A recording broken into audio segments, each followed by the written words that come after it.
So finally जिस vacancy का आप लोग सबसे ज़्यादा वेट कर रहे थे, नोटिफिकेशन जारी हो चुका है। ऑफिशियल नोटिफिकेशन आ चुका है। परमानेंट, जी हाँ, परमानेंट असिस्टेंट प्रोफेसर की वैकेंसी है। 57,700 से लेकर 1,82,400 तक की सैलरी होने वाली है। ज़बरदस्त वैकेंसी आई हुई है। सेंट्रल गवर्नमेंट की यूनिवर्सिटी है, कोई भी अप्लाई कर सकता है। आप उत्तर प्रदेश से हैं, बिहार से हैं, झारखंड से हैं, इंडिया के किसी भी स्टेट से हैं, बिल्कुल अप्लाई कर सकते हैं। रिजर्वेशन का पूरा फायदा आपको मिलने वाला है। विद प्रूफ दिखाने वाले हैं। ऑफिशियल वेबसाइट को आपको विजिट कराएंगे और ऑफिशियल नोटिफिकेशन को आपको पूरा दिखाने वाले हैं, किस तरह से सारे पॉइंट्स होने वाले हैं। लेकिन इसमें मेन बात यह है, जो सिलेक्शन प्रोसेस है वो टोटली चेंज हो चुका है, क्योंकि यहां पर आपका जो सिलेक्शन होने वाला है वो एपीआई स्कोर के माध्यम से होगा। किसके माध्यम से होगा? एपीआई स्कोर के माध्यम से होगा। बहुत सारे लोगों को एपीआई स्कोर के बारे में मालूम है, लेकिन कुछ लोगों को एपीआई स्कोर के बारे में नहीं मालूम है। उन लोगों को मैं बता देता हूं। एपीआई स्कोर जो आपका देखा जाता है वो आउट ऑफ 100 में से देखा जाता है। आउट ऑफ 100 में से देखा जाता है। अगर आपके 55 नंबर आ रहे हैं, अगर आप जनरल कैटेगरी में हैं, ओबीसी हैं या फिर ईडब्ल्यूएस हैं, और अगर आपके एपीआई में 55 नंबर आ रहे हैं, तो आपको यहां पर इंटरव्यू की कॉल आ सकती है। एपीआई स्कोर कैसे कैलकुलेट किया जाता है वो मैं आपको बता दूंगा, लेकिन आपकी सबकी जिम्मेदारी है बिल्कुल अपना एपीआई स्कोर कमेंट सेक्शन में जरूर से बताएं। उसके हिसाब से हम आपको राय दे सकते हैं कि यहां पर आपका सिलेक्शन होने के कितने % चांसेस हैं। चलिए सबसे पहले बात कर लेते हैं ग्रेजुएशन की। अगर आपने ग्रेजुएशन कर रखा है, उसमें आपकी परसेंटेज अच्छी थी, सपोज दैट अगर आपके 80% या उससे ज्यादा थे, तो आपको 21 नंबर मिलते हैं। कितने मिलते हैं? 21 नंबर। अगर आपकी परसेंटेज 60 और 80 के बीच में थी, तो उसमें 19 नंबर मिलते हैं। 55 और 60 के बीच में थी, तो उसमें 16 नंबर मिलते हैं। ये मैं आपको बता दे रहा हूं इसलिए ताकि आप कैलकुलेट कर पाएं आसानी से। ठीक है ना? समझ जाइए इसे कैसे कैलकुलेट करते हैं एपीआई स्कोर। उसके बाद में वैकेंसी भी आपको बताऊंगा और अप्लाई कैसे करना है वो भी आपको समझा दूंगा। ठीक है ना? पोस्ट ग्रेजुएशन मतलब आपने एमएससी कर रखा है या फिर एमए कर रखा है, कुछ भी कर रखा है, तो उसमें अगर आपकी 80% या उससे ज्यादा थी तो 25 नंबर इसमें भी मिल जाते हैं। बाकी यहाँ का आप देख लेना खुद इन पॉइंट्स का। और इसी तरीके से अगर आपने एमफिल कर रखा है, एमटेक कर रखा है, एलएलएम है या फिर एमएड है, समझ जाइएगा। ठीक है ना? तो अगर उसमें आपकी 60% या उससे ज्यादा थी तो उसमें 7 नंबर यहां से भी आपको मिल सकते हैं। ठीक है ना? रही बात कुछ लोगों ने अगर पीएचडी कर रखी है तो उसके 25 नंबर मिल जाते हैं। कितने मिल जाते हैं? 25 नंबर पीएचडी के मिल जाते हैं। और अगर आपने जेआरएफ क्वालिफाई कर रखा है तो उसके आपको कितने मिलते हैं? 10 नंबर मिलते हैं। कितने मिलते हैं? 10 मिलते हैं। और अगर आपने खाली नेट क्वालिफाई करा है तो यहां पर मिलते हैं आपको 8 नंबर। कितने मिलते हैं? 8 नंबर। और रिसर्च पेपर पब्लिकेशन, ठीक है ना, जब हम पीएचडी में एडमिशन ले लेते हैं उसके बाद जब रिसर्च वगैरह करते हैं उसकी बात हो रही है। अगर आपने पेपर लिखे हैं तो हर एक पेपर के 2 नंबर मिलते हैं। इस तरह से मैक्सिमम आपको 6 नंबर यहां से भी मिल सकते हैं। इसी तरीके से अगर आपने कहीं पर पढ़ाया है, एक्सपीरियंस आपके पास है, तो वो चाहे तो टीचिंग का हो या फिर पोस्ट डॉक्टरल, जिसे मतलब जिन लोगों ने पीएचडी कर लेते हैं उसके बाद पीडीएफ वगैरह करते हैं उसे पोस्ट डॉक्टरल कहते हैं। तो अगर वो आपने कर रखा है तो उसमें मैक्सिमम 10 नंबर आप यहां से भी ले सकते हैं। कैसे कैसे? हर एक साल का आपको 2 नंबर मिलते हैं, तो मैक्सिमम आपको 10 नंबर यहां से मिल सकते हैं। और इसी तरीके से अवार्ड कैटेगरी की अगर हम बात करें, अगर आपके पास इंटरनेशनल या फिर नेशनल लेवल के अवार्ड हैं तो 3 नंबर यहां से भी आपको मिल सकते हैं। ठीक है ना? और इसी तरीके से स्टेट लेवल का आपके पास अवार्ड है तो 2 नंबर आपको यहां से मिलते हैं।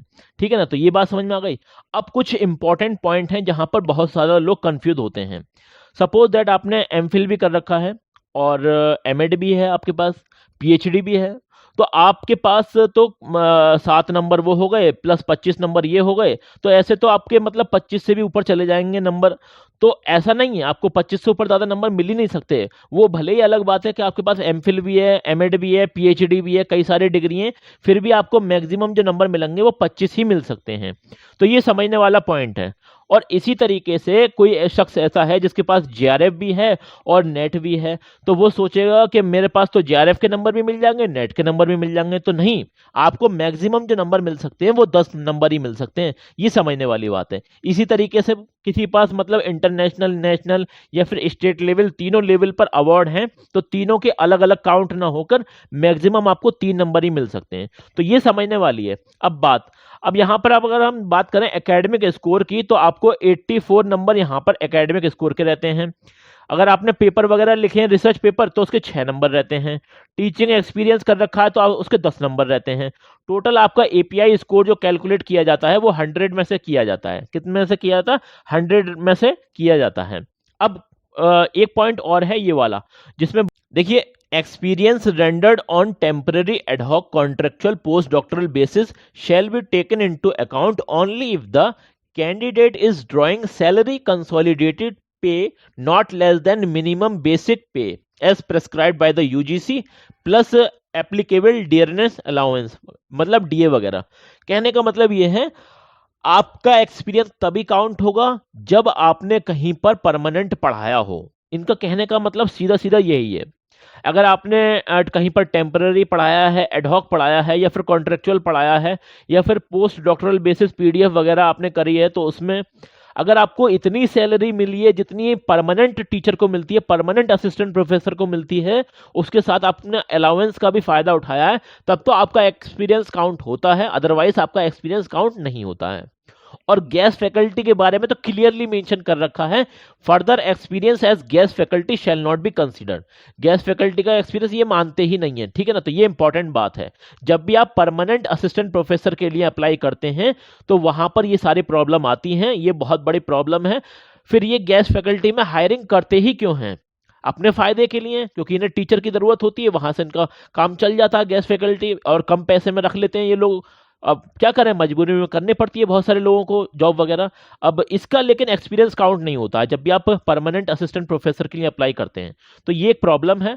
रही बात कि अगर आपका एपीआई स्कोर 100 में से देखा जाएगा, तो जिन लोगों के 55 आ रहे हैं एपीआई में, तो वो लोग अप्लाई कर सकते हैं, और उन्हें कॉल आ भी सकती है। कहाँ से? इंटरव्यू की कॉल आ सकती है यूनिवर्सिटी से, ठीक है ना। बिल्कुल आ सकती है। अगर आप यूआर कैटेगरी में हैं, ओबीसी हैं, सुनते जाइएगा, या फिर आप ईडब्ल्यूएस कैटेगरी में हैं, ईडब्ल्यूएस कैटेगरी में हैं तो। और अगर आप इनके अलावा हैं, जैसे कि एससी हैं, या फिर एसटी हैं, या फिर पीडब्ल्यूडी कैंडिडेट हैं, तो आप 50 अगर नंबर आ रहे हैं एपीआई स्कोर में, तब भी आपको ये बुला सकते हैं इंटरव्यू के लिए। और ये मैं अपने पास से नहीं बोल रहा हूँ, नोटिफिकेशन में से ही आपको बता रहा हूँ। ये वाली लाइन आप पढ़ लेना, यहां से लेकर यहां तक, ठीक है ना। चलिए, और ये जो वैकेंसी आई हुई है, ये सेंट्रल गवर्नमेंट यूनिवर्सिटी और one of the top university है इंडिया के अंदर भी और वर्ल्ड के अंदर भी, जवाहरलाल नेहरू यूनिवर्सिटी। और इसका खास करके जो सोशल साइंस डिपार्टमेंट है और फॉरेन लैंग्वेज डिपार्टमेंट है, वो तो सबसे ज़्यादा टॉप का है। यहाँ से वैकेंसी आई हुई हैं, प्रोफेसर लेवल की भी हैं, एसोसिएट प्रोफेसर की भी हैं, और असिस्टेंट प्रोफेसर, जिसे हम एंट्री लेवल वैकेंसी बोलते हैं, वो भी निकली हुई है। अब यहाँ पर समझने वाली बात सबसे पहले ये है कि आपकी सैलरी कितनी प्रोवाइड कराएंगे ये लोग। तो ये परमानेंट वैकेंसी है, तो उसके हिसाब से यहाँ पर सैलरी आप देख सकते हैं। सैलरी आपकी जो होने वाली है, एकेडमिक पे लेवल 10 के हिसाब से आपकी सैलरी होने वाली है। एकेडमिक पे लेवल 10 के हिसाब से आपकी सैलरी जो होने वाली है, वो होने वाली है 57,700 से लेकर 1,82,400, ये आपकी सैलरी होने वाली है। अब यहाँ पर सबसे इंपॉर्टेंट बात एक ये भी है कि अगर हम इसकी एलिजिबिलिटी देखें तो मास्टर डिग्री आपकी कंप्लीट हो जानी चाहिए, वो भी 55% के साथ, पहला पॉइंट। दूसरा इंपॉर्टेंट पॉइंट ये है कि या तो आपके पास नेट हो या फिर सेट हो। समझ में आ रही बात? और जिन लोगों ने 2009 से पहले पीएचडी कर रखी है, तो वो ओनली पीएचडी के बेसिस पर भी अप्लाई कर सकते हैं। ये वाला पॉइंट पढ़ लेना आप, वो एग्जम्प्टेड हैं। मतलब जिन्होंने रजिस्ट्रेशन कराया था 2009 से भी पहले इसके अंदर, पीएचडी के अंदर, और उनके पास नेट नहीं है और सेट भी नहीं है, तब भी वो ओनली पीएचडी के बेसिस पर अप्लाई कर सकते हैं। अब यहाँ पर समझने वाली एक बात और है कि कुछ लोग जैसे डिस्टेंस एजुकेशन से पीएचडी करे हुए होते हैं, तो वो लोग यहाँ पर अप्लाई नहीं कर सकते, क्योंकि यहाँ पर क्लियर कट लिखा हुआ है कि आपकी रेगुलर मोड की पीएचडी होनी चाहिए, और आपकी जो पीएचडी की जो थीसिस है, उसे कम से कम 2 एक्सटर्नल एग्जामिनर ने इवेल्युएट किया हो, ठीक है ना। और आपका जो पीएचडी का वाइवा वॉइस है, वो भी कंप्लीट हो जाना चाहिए एट द टाइम ऑफ जब आप अप्लाई कर रहे हैं, उस वक्त तक हो जाना चाहिए। कम से कम 2 रिसर्च पेपर पब्लिकेशन आपने कराए हों, और उसमें से एक रिसर्च पेपर आपका रेफर्ड जर्नल के अंदर होने चाहिए, यूजीसी के जो केयर लिस्टेड जर्नल होते हैं उसके अंदर। इसी के साथ साथ यहाँ पर इंपॉर्टेंट बात ये भी है कि आप अपने रिसर्च पेपर को अपने कॉन्फ्रेंसेस या फिर सेमिनार या फिर जो भी हैं, इसके अंदर प्रेजेंट भी किया हो, कम से कम 2 पेपर को, 2 रिसर्च पेपर को, और वो फंडेड होने चाहिए थे यूजीसी से या फिर आईसीएसएसआर से या फिर सीएसआईआर से या फिर सिमिलर एजेंसी के जरिए। ये इंपॉर्टेंट पॉइंट है। अब कुछ सब्जेक्ट ऐसे होते हैं जिसमें नेट सेट होता ही नहीं है, तो वहां पर आप मास्टर डिग्री और पीएचडी के बेसिस पर अप्लाई कर सकते हैं। और जो कैंडिडेट ऐसे हैं जिन्होंने फॉरेन की यूनिवर्सिटी से, विदेश की किसी यूनिवर्सिटी से पीएचडी कर रखी है, तो वो डायरेक्टली अप्लाई कर सकते हैं on the basis of PhD. वो अपनी पीएचडी के बेसिस पर अप्लाई कर सकते हैं। और ये जो नोट वाला जो पॉइंट है ना, इसे हम ऑलरेडी कवर कर चुके हैं। सबसे पहले यही वाला पॉइंट मैंने आपको क्लियर कराया था कि आपका यहाँ पर जो सिलेक्शन प्रोसेस है वो होने वाला है एपीआई स्कोर प्लस इंटरव्यू। क्या होने वाला? API score plus interview. ये मैंने आपको क्लियर कट पहले ही बता दिया था। इसके अलावा आप थोड़ा सा जैसे हम स्क्रॉल डाउन करेंगे तो समझ में आ जाएंगी और चीज़ें आपको। यहाँ पर जैसे मैंने आपको बताया था कि जो रिजर्व कैटेगरी से लोग आते हैं, जैसे कि एससी हो गया या फिर एसटी हो गया या फिर ओबीसी नॉन क्रीमी लेयर वाले हो गए, या फिर जो भी ऐसे कैंडिडेट हैं जो कि फिजिकली हैंडीकैप हैं, तो उन्हें 5% का रिलैक्सेशन मिल जाएगा मास्टर डिग्री में और बैचलर डिग्री में। अगर उनके 50% भी हैं मास्टर डिग्री में या फिर बैचलर डिग्री में, तब भी वो अप्लाई कर सकते हैं एज अ असिस्टेंट। कि यहाँ पर जो आपको अप्लाई करना है, देखिए बहुत सारे सब्जेक्ट हैं। उससे पहले मैं आपको ये बता देता हूँ कि आपको ये वाली जो लिंक है ना यूनिवर्सिटी की, इस लिंक से जाकर आपको फॉर्म अप्लाई करना है, वो मैं आपको दिखा दूंगा। उसके बाद आपको क्या करना है, देखिए ये सारी चीज़ें आपको अपलोड करनी है। The applicants are requested to kindly upload the photograph, scan copy of all certificate, marksheet की आपको ये भी अपलोड करना है। एविडेंस ऑफ टीचिंग, अगर आपने कहीं पे पढ़ाया है, रिसर्च आपने करी है, तो उसका एविडेंस देना पड़ेगा। एनओसी सर्टिफिकेट, अगर आपने पहले कहीं पर जॉब करी है तो एनओसी सर्टिफिकेट देना पड़ेगा। तो ये सारी चीज़ें हैं। और इसी के साथ साथ अगर आपने रिसर्च पेपर या फिर आर्टिकल पब्लिश कराए हैं तो उनकी रीप्रिंट कॉपी भी आपको सबमिट करनी पड़ेंगी। तो ये भी इंपॉर्टेंट पॉइंट है। इनकम्प्लीट अगर आप फॉर्म करेंगे या फिर विदाउट सिग्नेचर अगर आप फॉर्म भेज देंगे तो आपका फॉर्म रिजेक्ट हो जाएगा। ये इंपॉर्टेंट बात है। अब एज रिलैक्सेशन की अगर मैं बात करूं तो देखिए, अगर आपकी इसमें कोई एज लिमिट होती ही नहीं है। पहली बात तो नो एज लिमिट होती है, नो एज लिमिट। मतलब रिटायरमेंट से पहले पहले तक का जो टाइम पीरियड होता है आप उसमें अप्लाई कर सकते हैं as assistant professor. Assistant professor कभी भी बना जा सकता है, सिवाय जो आपका टाइम पीरियड होता है ना उसका रिटायरमेंट का, उससे पहले पहले तक आप अप्लाई कर सकते हैं। चलिए इसमें और जो इंपॉर्टेंट पॉइंट्स है वो भी हम देख लेते हैं। यहाँ पर थोड़ा सा कितने कौन कौन से सब्जेक्ट हैं ये भी हम देख लेते हैं। बहुत सारे सब्जेक्ट हैं वैसे तो यहाँ पर। अभी हम ऊपर से देखते हैं एकदम यहाँ से, ये सारे सब्जेक्ट हैं। उसमें एलिजिबिलिटी भी सामने दे रखी है उसके, ये यहाँ से। तो यहाँ पर आप ये प्रोफेसर की वैकेंसी देख सकते हैं। तो ये तो आपके मतलब की है नहीं, ना ही एसोसिएट प्रोफेसर वैकेंसी आपके मतलब की है। जो मैंने हाईलाइट कर रखे हैं पॉइंट वो आपके लिए मतलब के हैं, क्योंकि वो है असिस्टेंट प्रोफेसर। और असिस्टेंट प्रोफेसर आप बन सकते हैं एंट्री लेवल पर। जैसे कि यहाँ पर असिस्टेंट प्रोफेसर की वैकेंसी है, किस सब्जेक्ट में है ये आप देख सकते हैं। Centre for the east Asian studies, centre for the east Asian studies के अंदर है। अगर आपके पास स्पेशलाइजेशन है, जैसे कि आपने एमए कर रखा है सोशल साइंस में और पीएचडी कर रखी है चाइनीज़ में, तो आप यहाँ पर पढ़ा सकते हैं। ठीक है ना, तो ये इंपॉर्टेंट पॉइंट है। इसके अलावा यहाँ पर और भी सब्जेक्ट हैं, जैसे कि centre for the Indo Pacific studies, इसमें आप अप्लाई कर सकते हैं। आपने सोशल साइंस में एमए कर रखा हो और पीएचडी कर रखी हो साउथ एशियन और साउथ वेस्ट स्पेसिफिक स्टडीज़ के अंदर, तो आप यहाँ पर अप्लाई कर सकते हैं। इसके अलावा और स्क्रॉल डाउन करके और देखते हैं कौन कौन से सब्जेक्ट हैं। तो देखिए, centre for the study of the world economy, centre for the study of the world economy, ये एक डिपार्टमेंट है इनका। इसमें असिस्टेंट प्रोफेसर की वैकेंसी आई हुई है। अगर आपने मास्टर डिग्री कर रखी है इकोनॉमिक्स में या फिर पॉलिटिकल साइंस में या फिर पॉपुलेशन स्टडीज़ में, डेमोग्राफी में या सोशियोलॉजी में, तो आप अप्लाई कर सकते हैं। ठीक है ना, साथ में आपके पास पीएचडी भी होनी चाहिए, वो तो आपको मालूम ही है। ठीक है, ये इंपॉर्टेंट पॉइंट है। अब मैं आपको वही बता रहा हूँ जो आपके लिए इंपॉर्टेंट है, क्योंकि असिस्टेंट प्रोफेसर फिर ही आप अप्लाई कर सकते हैं। एसोसिएट नहीं बन सकते और प्रोफेसर भी नहीं बन सकते, वो सारी सीनियर वैकेंसी हैं। अब ये है आपका centre for the study of the Chinese, तो इसमें भी आप मास्टर डिग्री वगैरह होनी चाहिए इस लैंग्वेज में, तभी आप अप्लाई कर सकते हैं। और पीएचडी भी होनी चाहिए। इसके अलावा centre for the French and, इसके अंदर वैकेंसी असिस्टेंट प्रोफेसर की, तो इसमें फ्रेंच लैंग्वेज में आप मास्टर डिग्री और पीएचडी वगैरह आपके पास होनी चाहिए। इसी तरीके से फ्रेंच स्टडीज़ में और भी वैकेंसी हैं, ये आप देख सकते हैं। जनरल वैकेंसी आई हुई है। उर्दू में भी वैकेंसी है, असिस्टेंट प्रोफेसर उर्दू की वैकेंसी है। यहाँ पर आपका मास्टर डिग्री होनी चाहिए उर्दू में, नेट क्वालिफाई होनी चाहिए और पीएचडी होनी चाहिए, तो आप यहाँ पर अप्लाई कर सकते हैं। ओके, थोड़ा सा और स्क्रॉल डाउन करेंगे तो और वैकेंसी आपको नज़र आ जाएंगी, जैसे कि ये है school of the life science. Life science में अगर आप अप्लाई करना चाहते हैं वायरोलॉजी के अंदर, तो आपने इसमें एमएससी या फिर एमटेक कर रखा हो, any branch of the biological science, life science या फिर माइक्रोबायोलॉजी या वायरोलॉजी के अंदर। और उसी के साथ साथ उसमें पीएचडी भी होनी चाहिए, तो यहाँ पर आप अप्लाई कर सकते हैं।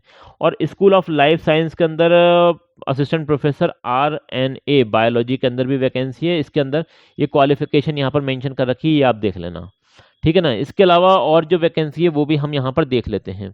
थोड़ा सा स्क्रॉल डाउन करना पड़ेगा, जैसे कि ये आ गई vacancy school of the physical science. Physical science में वैकेंसी असिस्टेंट प्रोफेसर की, तो इसमें आपकी एमएससी या फिर एमएस कर रखा हो फिजिक्स के अंदर आपने, और यहाँ पर इसके अलावा ये सारी जो इसकी जानकारी है वो आप यहाँ पर देख लेना और इसका स्क्रीनशॉट ले लें आप।